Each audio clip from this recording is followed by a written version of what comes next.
In this video, I'm going to be breaking down everything that's been going on in the summer real estate market here in Brantford and let you know my predictions for what to expect in the fall. We're doing a little back to school just as we record this video. We've just turned over into September and I've got all the August data for you. These are the exact same slides that I prepare to share with my team so that we can create awesome strategies for our clients, whether they're buying, selling, or investing. So if you need any help with your real estate situation, even if you just want to talk about plans that are out there in the future, or you're ready to make a transaction happen right now, all of my contact information is right in the video description below. It all just starts with one conversation and we see if we're a great fit together and we take it from there. So let's get into these slides. The first is the median sale price here in Brantford.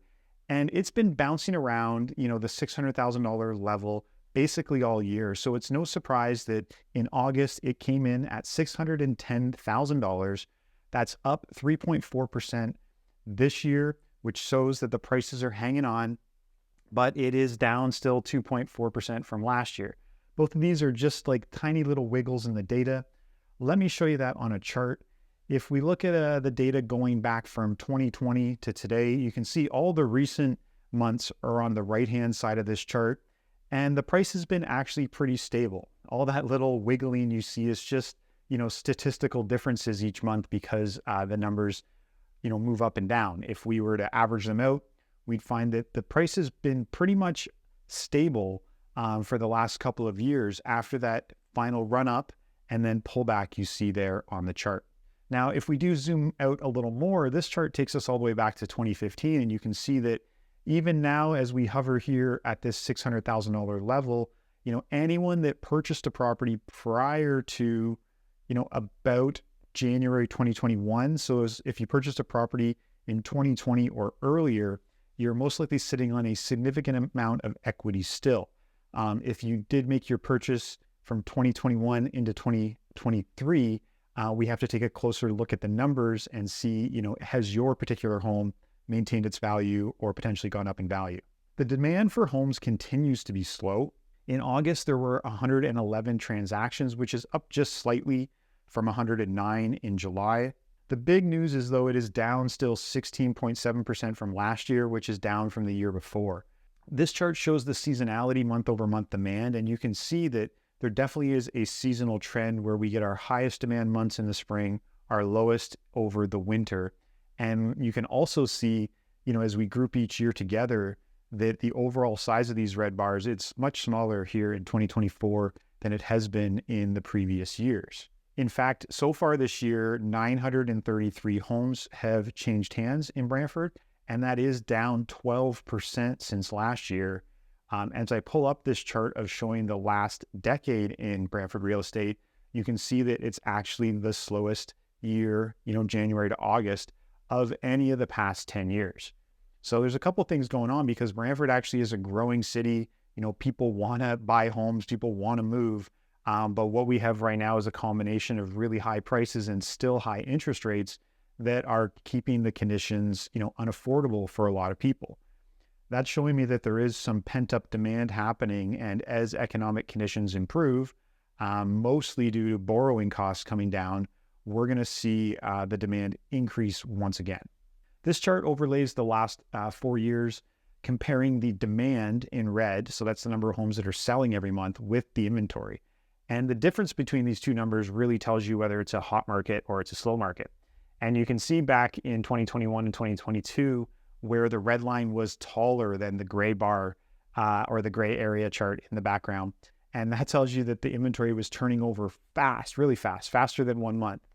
Now we have a situation of the opposite effect, where there is a ton of inventory available and only about a quarter of it is selling every month. So we're going to get into more specifics in a few slides about the sub-segments of the market. But it was safe to say that, back in 2020, 2021, the entire market was just going crazy. There was bidding wars at every price point. Now it's a little more nuanced, so we got to dig into it. So here is a chart showing just from the demand side. This is just showing how many homes sold broken down by different price points. And what you can see is the tallest bars here are 500 to 700,000, those two bars. And then in third place actually is 700 to 800,000. And you think, oh, why isn't the lower price bars higher? Well, it's just because there aren't that many homes available, under $500,000. It's such a small segment of the market now that even though, people would love that, they would buy them up very quickly. There just aren't that many sellers offering a home for under $500,000. So you see the new kind of bread and butter entry point is really around the $500,000 to $600,000 mark. And then it starts to drop off rapidly as we crest into 800,000 and above. You can see that the demand really drops off. So, the center price point, if you're selling in that area, in that lower price bracket, it's going to be a much more aggressive market. And if you're selling your home up in the higher price points, it's going to feel a lot slower. And we're going to dig into that. So very quickly, what I've done here is overlaid the actual total number of homes for sale versus the number that's sold broken down by price point. And this is just showing you, step by step how we go through this analysis. But the next would be for me to divide those out. And that gives me what's called the month's supply. And when we have a low number, that's a fast moving market where prices are going up and competition's happening for homes. When we have a high number, that's when there's tons of homes for sale and sellers are, having to give up or take a discount. Sometimes you got to be really competitive when you're selling your home and this month's supply number is high. So as we look through these numbers, we see that in the lower price points, basically everything from, under $400,000 all the way to $700,000 is sub 2. I know we can see those numbers look a little bit taller right now, but I'm going to break down what's going on in a second. So stay with me. And then from 700 to 900, it jumps up to a more balanced market. 900 to $1 million, things are really slowing down, starting to feel like a buyer's market. And over 1 million, honestly, it's quite wild. As we sit and make this video, there were 50 homes for sale over $1 million in Brantford and only 2 transactions in the last 30 days. And both of them were right down at the near $1 million price point. So what this is really telling me is there's a massive opportunity for homeowners here in Brantford. If you do sit in a home that you think would sell for, say, $700,000 and less, and you're ready to upgrade up into that $1 million price point, you'd be in a situation where you're selling your home in a seller's market and buying your next home in a buyer's market, literally winning on both sides of the transaction. I see that as a huge opportunity right now. And I think a bunch of, those aspiring Brantford homeowners looking for their next upgrade home or their forever home are going to see the window of opportunity to lock that in over this fall market. When I translate this down, actually, just to show you the month supply, what I've done here is I've taken out the condos. So there's a real thing happening in that mid price point, that 400 to 600 is where a lot of the condos are, and that's apartment style condos and townhouse style condos. And the condo market is very slow right now, just based on pure affordability, because, when you go to get a mortgage pre-approved, you're going to get pre-approved based on your ability to make the payment, not on the price of the house, right? So what happens is if you're looking at a condo, every condo's got a condo fee associated with it. Sometimes they're low in the, couple $100, and sometimes they can be very high depending on the amenities that the building comes with. So because that's a monthly cost, that's going to come right off your mortgage qualification. So that has to be included in your affordability calculation. And that's why it's making condos really tough for people to buy, even though they are at affordable price points right now. So long story short, when I pull the condos out, and if you just look at the blue bars, we actually, in the detached market, it's actually very, very fast paced right now. The last 30 days, and it will be continuing right through probably into November. Sub 2 month supply of homes is a seller's market, right? Then we see again the same numbers for the rest of the chart. But I wanted to just show you that little breakdown of the condo market. Okay, let's just talk very quickly about what happens next, because instead of trying to make predictions, that we just had another Bank of Canada rate decrease. There's 2 more decisions coming up this year still. Some people are saying they could even go from a 0.25 decrease to a 0.5.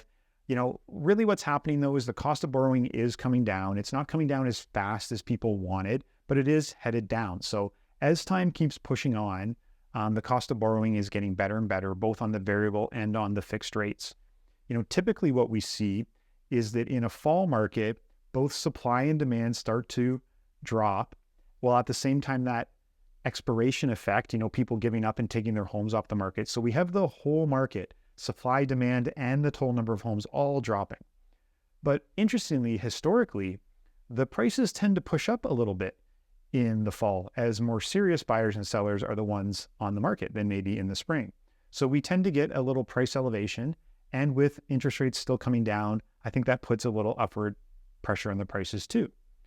As we look forward into the new year, usually around February, the market starts to kick off. And if the inventory has come down low enough, it could cause a little spike to the market early in the year. And we have seen this in the last couple of years, that the busiest part of the year is actually the pre-spring market. Well, that's everything I have for you today. If you are planning a move in the next 3 to 6 months, make sure to reach out to me. All my information is in the video description below, and we start with a quick conversation about your goals, and we take it from there. I hope you enjoyed all this information, you found it useful, and we'll see you on the next video.